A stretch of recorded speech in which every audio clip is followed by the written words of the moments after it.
Everyone. ഒരു കഥ പറയാം. കഥയല്ല, ശരിക്കും നടന്നൊരു സംഭവമാണ്. കുറേ നാളുകൾക്ക് മുൻപ് ഒരു എയർപോർട്ടിൽ വെച്ച് നടന്നൊരു സംഭവമാണ്. അപ്പം ഏത് എയർപോർട്ടാണെന്ന് ഞാൻ പറയുന്നില്ല, ഒരു എയർപോർട്ട്. അപ്പോൾ അവിടെ സമയം ഒരു രാത്രി 2 മണി 2:30 സമയമൊക്കെ ആയി. അപ്പോൾ അൺഎക്സ്പെക്റ്റഡ് ആയിട്ട് ഒരു ഫ്ലൈറ്റ് ക്യാൻസൽ ചെയ്യുകയാണ്, ഒരു ഫ്ലൈറ്റ് റദ്ദ് ചെയ്യപ്പെടുകയാണ്.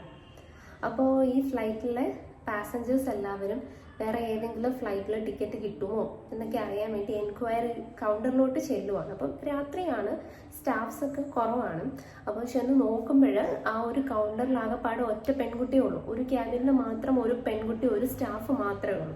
അതൊരു ചെറിയൊരു പെൺകുട്ടിയാണ്, അധികം ഏജൊന്നുമില്ല.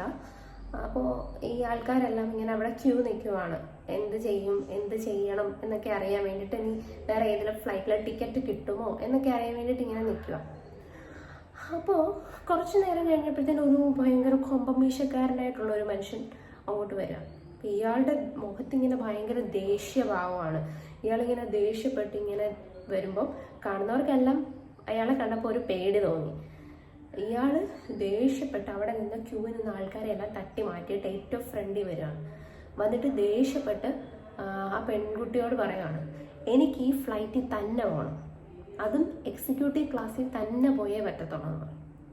അപ്പം ഈ പെൺകുട്ടി ആകെപ്പാടെ ഒന്ന് പേടിച്ചു.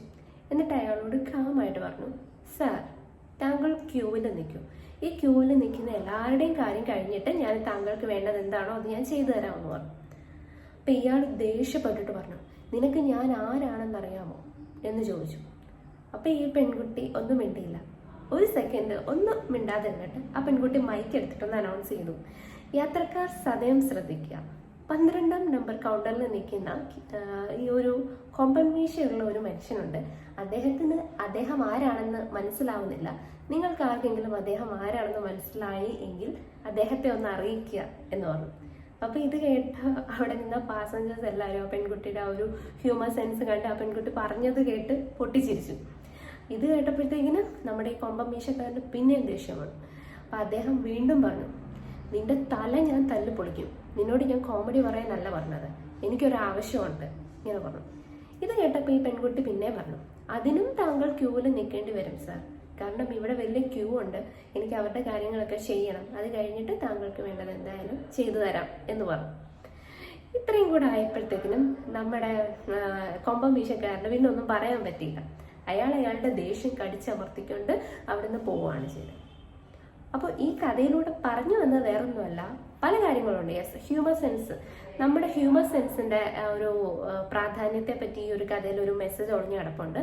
അതുപോലെ തന്നെ നമ്മൾ ഞാൻ ആരും ആണ് എന്നുള്ളൊരു ഭാവം. ഇപ്പൊ ഈ പറഞ്ഞ കഥയിലെ ഈ മനുഷ്യൻ, അദ്ദേഹത്തിന് അവിടെ ക്ഷമിക്കാൻ പറ്റുന്നില്ല. ഒരുപക്ഷെ അദ്ദേഹത്തിന് എന്തെങ്കിലും തിരക്കായിരിക്കും, വലിയ എന്തെങ്കിലും അത്യാവശ്യം അങ്ങനെ എന്തെങ്കിലും സാഹചര്യമായിരിക്കാം. പക്ഷേ അവിടെ മര്യാദ എന്ന് പറയുന്നൊരു സംഭവമുണ്ട്, മാന്യത എന്ന് പറയുന്നൊരു സംഭവമുണ്ട്. ഇതൊന്നും നോക്കാൻ പറ്റാത്ത സിറ്റുവേഷൻസും കാണും.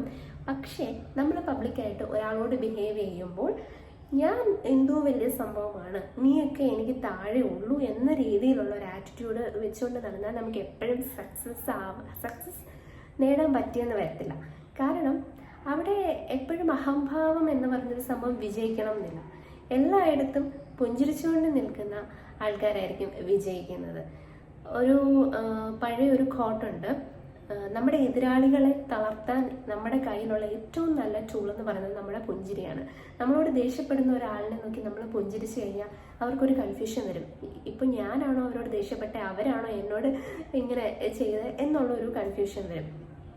സോ എപ്പോഴും കാമായിട്ട് ബിഹേവ് ചെയ്യാൻ ശ്രമിക്കുക. നമുക്ക് എപ്പോഴും പറ്റണം എന്നില്ല. ചില സിറ്റുവേഷൻസിൽ നമുക്ക് കാം എന്ന് പറയുന്ന സംഭവം നമ്മുടെ കൺട്രോളിൽ വരത്തില്ല, കാമായിട്ട് ഇരിക്കാൻ പറ്റത്തില്ല. എന്നിരുന്നാലും അത് നമുക്ക് പ്രാക്ടീസ് ചെയ്യാൻ പറ്റും. ലൈഫിൽ എത്ര വലിയ ക്രൂഷ്യൽ സിറ്റുവേഷൻസ് ഉണ്ടായാലും അതിനെല്ലാം ഈസി ആയിട്ട് ഹാൻഡിൽ ചെയ്യണമെങ്കിൽ ഈ പറഞ്ഞ ശാന്തമായിട്ട് സംസാരിക്കുന്ന ഒരു സ്വഭാവം, മറ്റുള്ളവരോട് ദേഷ്യപ്പെട്ട് ഞാൻ ഇന്ന ആളാണ്, എനിക്കിത് കിട്ടിയേ പറ്റൂ എന്നുള്ള ആ ഒരു ഇതൊക്കെ മാറ്റി വെച്ചിട്ട്, ആ ഒരു ആവശ്യമില്ലാത്ത വാശികളെല്ലാം മാറ്റി വെച്ചിട്ട് കാമായിട്ട് സംസാരിക്കാൻ നമുക്ക് എല്ലാവർക്കും ശ്രമിക്കാം. Thank you.